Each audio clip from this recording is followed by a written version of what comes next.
El gigante con pies de barro, la realidad técnica de los misiles y la desconexión del mando militar.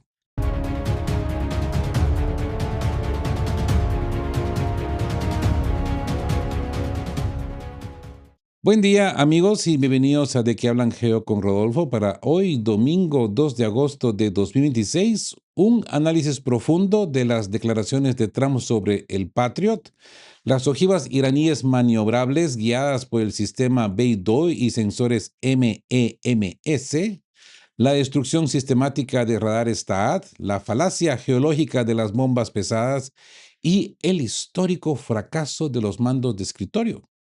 Dígase el almirante Brad Cooper al presidente de Kosovo. Y bien, dicho esto, empecemos con el mito de los 5 misiles a 8.500 millas por hora y la probabilidad estadística. Hola a todos, una vez más, bienvenidos a De qué hablan Geo. Miren amigos, si hay algo que caracteriza a la política internacional de los últimos tiempos, son esas declaraciones grandilocuentes que buscan enchufar confianza en la opinión pública, ¿verdad? Pero que poco a poco, que uno raye la superficie con un palillo de dientes científico, se desmoronan como un castillo de naipes. Hace unos días, en medio de una escalada de tensiones de pronóstico reservado, el presidente Donald Trump salió a los micrófonos a hacer una afirmación verdaderamente colosal sobre un ataque reciente dirigido contra una base estadounidense en Jordania. Y pongan atención a los números porque no tienen desperdicio. Según la versión oficial ofrecida por Trump, Irán lanzó una salva de 5 misiles a unas descomunales 8.500 millas por hora, lo que traducido a nuestro sistema métrico y física de fluidos son casi 4 kilómetros por segundo. Velocidades netamente hipersónicas, ¿no?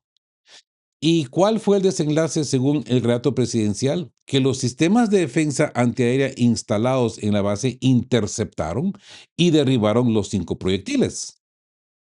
Pleno absoluto, del primero al último, destruidos en el aire. Y les digo una cosa, suena a película de acción de Hollywood, ¿verdad?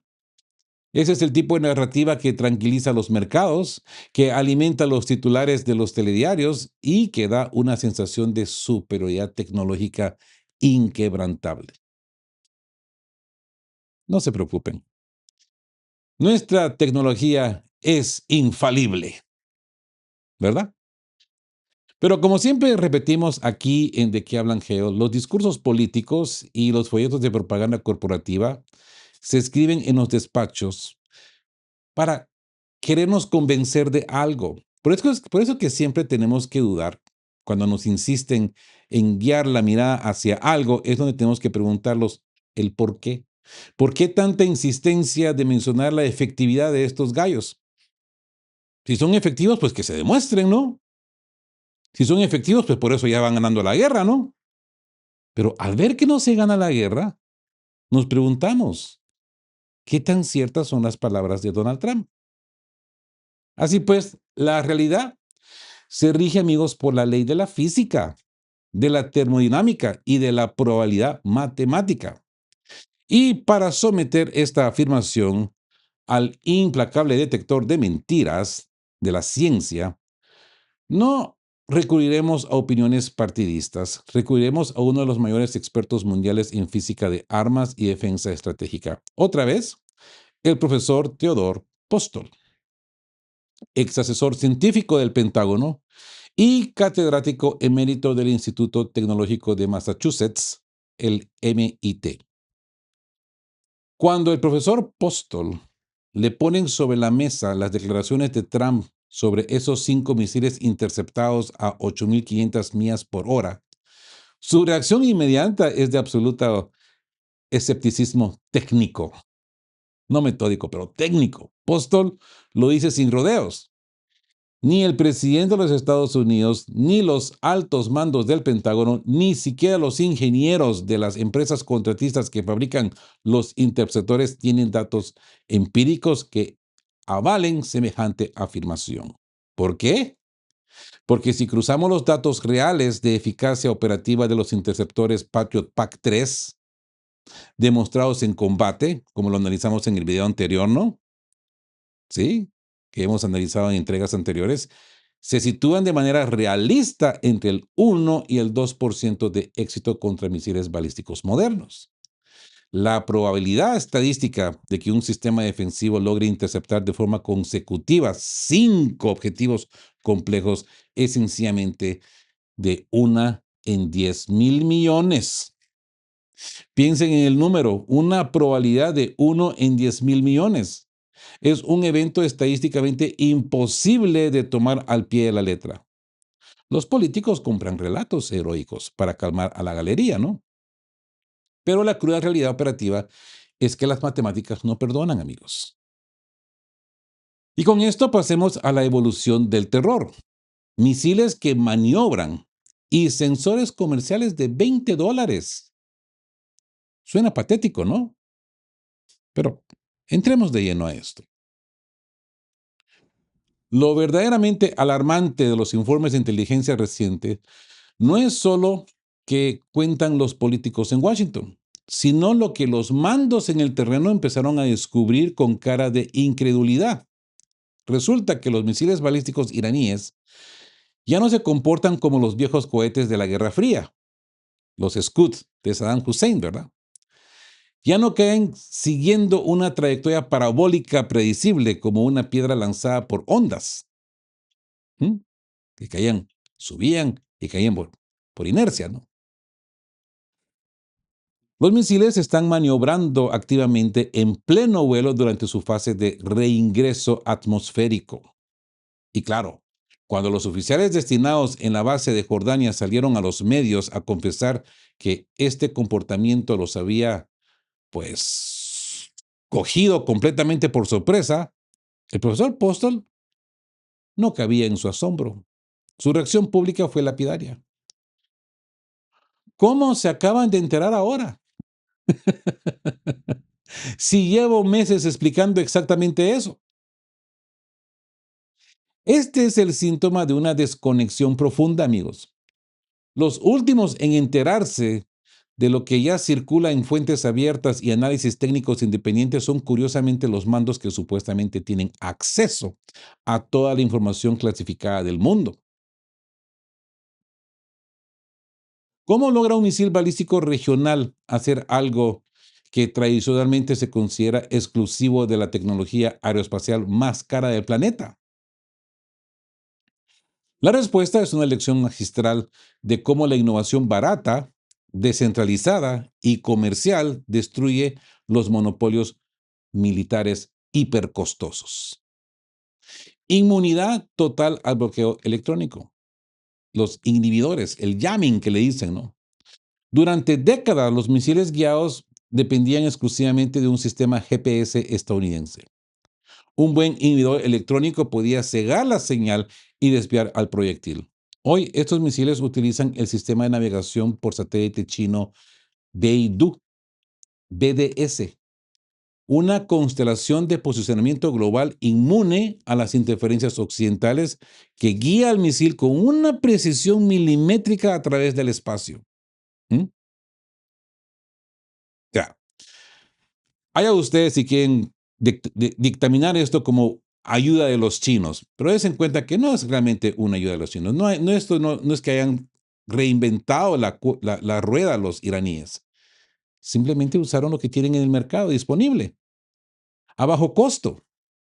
Sensores MEMS, MEMS, de uso comercial. Y es que aquí está el secreto industrial. Los ingenieros iraníes integran en sus ojivas lo que se conoce como sensores microelectromechanical systems. Son acelerómetros y giroscopios microscópicos de fabricación puramente comercial, los mismos componentes diminutos que llevan los drones civiles de fotografía que cualquier puede comprar en una tienda por $50. ¿Mm? Estos microchips pesan gramos, pero miden la aceleración y el reingreso con una precisión asombrosa. Nada del otro mundo. Nada de skyrockets, ¿da? El motor cohete de cola y control activo. En la parte posterior del vehículo de reingreso de misil cuenta con un pequeño motor cohete integrado capaz de generar miles de libras de empuje durante 30 a 40 segundos. Al combinar este empuje en la atmósfera con las aletas aerodinámicas de baja resistencia, el misil puede inyectar correcciones laterales constantes. Cuando un proyectil cruza el umbral de los 100 kilómetros de altura y desciende hacia la atmósfera a más de 4 kilómetros por segundo, la combinación de una trayectoria guiada por el Beidou, microacelerómetros MEMS y empuje vectorreactivo lo convierte en un monstruo impredecible. ¿Y qué ocurre con los escudos defensivos más caros del planeta, como el sistema THAAD y la archiconocida cúpula de hierro, Iron Dome? Como bien sentencia el profesor Postro con absoluta crudeza, el juego se acabó. Finito la comedia. Un interceptor del sistema THAAD, por ejemplo, necesita entre 30 y 40 segundos desde la orden de lanzamiento para subir a la atmósfera alta, y buscar el blanco. Si el misil enemigo es capaz de modificar su rumbo lateralmente incluso unos pocos metros por segundo durante el reingreso, en ese medio minuto el punto matemático de intercepción cambia radicalmente. El interceptor de varios millones de dólares se queda cruzando el cielo vacío, incapaz de predecir dónde estará el blanco. Así pues, ciegos en la oscuridad, la destrucción sistemática de los radares. Claro, si el sistema defensivo ya tiene un problema casi insuperable para calcular la intercepción de un misil que maniobra, la situación se convierte en una pesadilla táctica cuando el defensor se queda completamente ciego. A ver, analicemos cómo funciona la cadena de alerta temprana en un conflicto de alta intensidad. ¿Cómo se enteraba tradicionalmente Israel de que una salva de misiles venía en camino? Bueno, por un lado, los satélites espaciales, ¿no? Detectan el despliegue inicial observando el larguísimo y brillante penacho de motor cohete durante sus primeros 60 o 70 segundos de vuelo. Sin embargo, una vez que el motor se apaga y el misil entra en su fase balística en espacio, los satélites pierden la capacidad de rastreo preciso. Pueden calcular a grandes rasgos que se ha lanzado un vector hacia la región, pero no pueden predecir si el misil va a impactar en Tel Aviv o en Haifa, o en medio del desierto de Negev. Para solucionar ese vacío de información y calcular el punto exacto de impacto, el sistema depende de los gigantescos y sofisticados radares terrestres de largo alcance como los asociados al sistema THAAD. ¿Y dónde están esos radares críticos hoy en el día? La respuesta nos la da la cruda realidad táctica de los primeros días del conflicto. ¿Se acuerdan? Hicimos un video, creo que lo llamamos algo así como dejando ciegos al Pentágono. La campaña de precisión iraní destruyó sistemáticamente prácticamente todos los radares THAAD operativos en la región. El Pentágono se ha visto obligado a mover de urgencia una unidad de radar desde Corea del Sur, intentando ubicarla en un lugar seguro dentro de Israel para ver si logra restablecer algo de visibilidad. Pero su supervivencia a largo plazo es estadísticamente improbable. Una vez que los satélites y la inteligencia de reconocimiento localicen la posición de un radar de alta potencia, este se convierte inmediatamente en el blanco preparatorio de la siguiente salva. Así pues, ¿qué consecuencias operativas y psicológicas tiene la ausencia de estos radares avanzados para la población civil? La diferencia entre la noche y el día, ¿no? Con los radares operativos, los sistemas informáticos calculaban la trayectoria a terminar en tiempo real. Las sirenas de alarma antiaérea sonaban de forma focalizada exclusivamente en la ciudad que va a recibir el impacto. Dígase, por ejemplo, Haifa, otorgando a los ciudadanos 2 o 3 minutos de margen preciso para correr a los refugios antibombas. Es un tiempo escaso, pero podríamos decir adecuado para salvar vidas si tenemos un buen sistema de evacuación, ¿verdad? Y entrenamiento, que en estos los israelitas pues son muy buenos en eso. Los israelíes son muy buenos en esto. Perdón, israelíes, no israelitas, israelíes. Son muy buenas en esto. Sin los radares operativos, la situación se vuelve caótica. Como los satélites solo avisan de que ha despegado una salva, pero nadie sabe a dónde va a caer, las autoridades no tienen más remedio que activar las alarmas en todo el territorio nacional al mismo tiempo. Suenan las sirenas simultáneamente en Tel Aviv, Haifa, Jerusalén, Beersheba, Cesarea. Millones de personas abandonan sus hogares y trabajos para refugiarse a ciegas, paralizando por completo la economía, colapsando las infraestructuras urbanas y generando un desgaste psicológico monumental. Mientras los misiles caen sin que nadie sepa exactamente dónde estallarán. Combatir una guerra con la red de radares destrozada y con la alerta temprana reducida a un aviso genérico de ¿viene algo en los próximos 10 minutos? Es el peor escenario operativo posible para cualquier Estado moderno. Ahora bien, el espejismo de las bombas pesadas y el desconocimiento geológico. Llegamos a este punto de nuestro análisis, amigos, y uno pensaría que ante semejantes evidencias técnicas, los altos mandos del Pentágono realizarían una autocrítica profunda, aparcarían la propaganda y rediseñarían una o su estrategia militar en sintonía con las limitaciones de la física, ¿verdad? Pero la realidad burocrática a menudo supera la ficción. Recientemente, el comandante del CENTCOM, el mando central de los Estados Unidos, el almirante Brad Cooper, sugirió públicamente al presidente Trump una nueva vía estratégica: lanzar una campaña de bombardeos intensivos de 2 semanas de duración, pero esta vez utilizando bombas más pesadas. El argumento del almirante era que con una ofensiva hipermisiva de potencia destructiva superior se lograría aniquilar por completo las capacidades de misiles de Irán, reduciendo así la necesidad de gastar costosos interceptores defensivos porque ya no habría fuego enemigo que parar. A esto, la reacción del profesor Theodor Postol ante esta propuesta de los mandos de CENTCOM no tiene desperdicio, ¿eh? Y retrata una desconexión monumental. Y pregunta, ¿y quién es este tipo?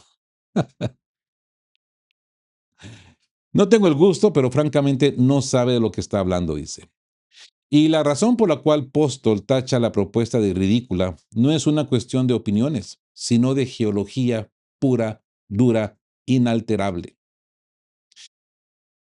Y es que el límite físico de las bombas antibúnker, pues bien, las instalaciones de misiles estratégicos de Irán no son tinglados de chapa en medio de un aparcamiento. Son auténticas ciudades subterráneas excavadas a decenas y a veces cientos de metros bajo cordilleras montañosas de granito y roca sólida.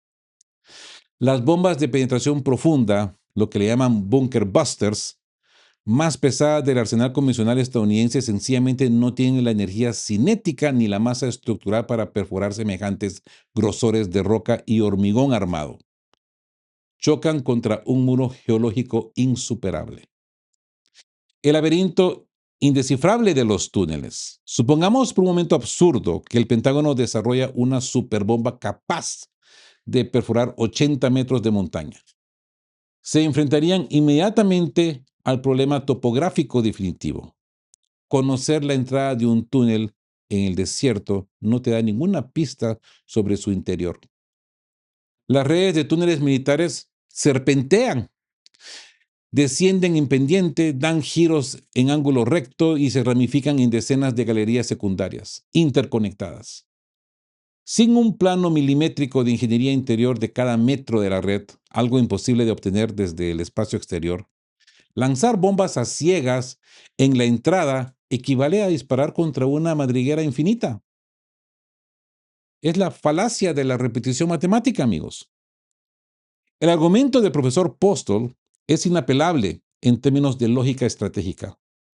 Si una campaña masiva de bombardeos interrumpidos durante 40 días y 40 noches, seguida posteriormente por otra campaña de 13 días adicionales, fue completamente incapaz de erradicar o penetrar estas ciudades subterráneas de misiles, ¿qué clase de pensamiento mágico lleva a creer que otras 2 semanas más con bombas o poco más pesadas van a generar un resultado milagrosamente distinto?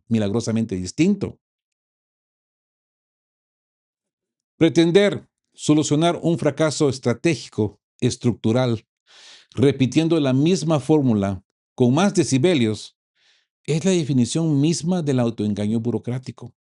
Amigos, y esto nos lleva inevitablemente al gran mal sistémico que aqueja a las cúpulas militares de las grandes potencias occidentales. Para ilustrar cómo se toman las decisiones en estos altos mandos, el profesor Postol echa la vista atrás y recuerda uno de los mayores escándalos de incompetencia técnica de la historia reciente, la campaña de Kosovo en el año 1999, dirigida por el entonces general de 4 estrellas Wesley Clark. Durante aquella campaña de bombardeos aéreos de la OTAN, los comunicados oficiales del mando aliado aseguraban al mando con absoluta euforia que sus fuerzas habían destruido más de 200 tanques y piezas de artillería del ejército serbio. Los generales desfilaban por los platós de televisión celebrando la precisión quirúrgica de su tecnología. ¿Saben cuántos tanques serbios reales se encontraron destruidos cuando las tropas entraron en el terreno tras la firma del armisticio? Entre 10 y 15 vehículos en total. ¿Cómo fue posible semejante discrepancia colosal entre la propaganda y la realidad? Porque el ejército serbio había desplegado una táctica de engaño rudimentaria, pero brillante. Construían señuelos de guerra. Como explicaba con ironía el propio Postol, los ingenieros serbios montaron un simple poste de madera vertical, colocaban una lata vacía en la punta superior para simular el cañón de artillería de campaña y cruzaban radios de bicicletas o alambres de gallinero en los laterales. Cuando los radares aerotransportados de la OTAN barrían el terreno, los ecos de las ondas electromagnéticas rebotaban en los alambres de la bicicleta y en la lata de metal, registrando en las pantallas de los pilotos la firma exacta de un tanque o un cañón blindado. Los pilotos emocionados y bajo el estrés de combate lanzaban sus bombas de alta precisión contra un trozo de madera y alambre. Y los estados mayores de 4 estrellas anotaban alegremente un tanque destruido en su contabilidad de bajas. Hmm. Cuando los ascensos en la cúpula militar premian al oficial políticamente astuto, al cortesano de despacho capaz de redactar informes hermosos para los políticos, en lugar de promover al coronel curtido en el barro, que comprende cómo funcionan las leyes de la física, la electrónica y los señuelos de su adversario, el ejército se convierte en un gigante con pies de barro, amigos. Si diseñan estrategias faraónicas basadas en la fantasía de que la tecnología occidental es un sortilegio mágico que puede doblar las reglas de la gravedad, la termodinámica y la geología. ¡Ja! Y cuando la realidad del campo de batalla choca contra ese muro, los únicos que pagan el precio con su seguridad son recursos y sus vidas, pues son los ciudadanos y los soldados en el frente. Amigos, la moraleja de esta historia es más vigente que nunca. En la geopolítica y en la guerra moderna, el autoengaño se paga carísimo. No se queden jamás con los discursos inflamados de las ruedas de prensa ni con las promesas de los almirantes de escritorio. Observen siempre los datos, analicen la ingeniería y recuerden que las matemáticas de la naturaleza jamás conceden excepciones a nadie. Una cuestión más que dijo el profesor, ahorita que se me viene a la cabeza, se me viene en mente, perdón, es con respecto a la velocidad de estos misiles iraníes en comparación con el Oreshnik. Poner atención que el profesor ha hablado de 4 kilómetros por segundo, la velocidad de estos misiles. El Oreshnik oscila entre los 2.5 y 3 kilómetros por segundo. Y no hay bicho que lo alcance. No hay medio de la OTAN que pueda derribar un Oreshnik. Ahora imagínense ya a una velocidad de 4 kilómetros por segundo. Donald Trump nos ha vendido papalinas envueltas. No hay de otra. Así pues, amigos, la moraleja de esta historia es más vigente que nunca. En la geopolítica y en la guerra moderna, el autoengaño se paga carísimo. No se queden jamás con los discursos inflamados de las ruedas de prensa ni con las promesas de los almirantes de escritorio. Observen siempre los datos, analicen la ingeniería y recuerden que las matemáticas de la naturaleza jamás conceden excepciones a nadie. ¿Qué opinan ustedes de esta desconexión entre la cúpula militar y la fría realidad técnica de los campos de batalla? Dejen sus impresiones ahí abajo en la cajita de comentarios. Compartan este análisis con todos los apasionados de la geopolítica, suscríbanse al canal y activen la campanita para no perderse ninguna de nuestras entregas. Todas estas cosillas ayudan a este canal a seguir adelante. Y sus muy amables, pero muy amables donaciones. Muy agradecido. Un saludo muy especial a todos. Cuídense mucho, descansen y nos vemos en el próximo análisis. Amigos, de todo corazón, les digo que estén juntos, fuertes, siempre buscando por la verdad y sean justos. Quedamos QAP. Chao, chao. Queremos recordarles que este espacio tiene un fin estrictamente educativo e informativo, basado en fuentes verificadas para fomentar una comprensión profunda de los hechos globales. Nos oponemos a la desinformación. Nuestra meta es el intercambio de conocimiento y análisis crítico, siempre bajo el respeto a todas las partes involucradas.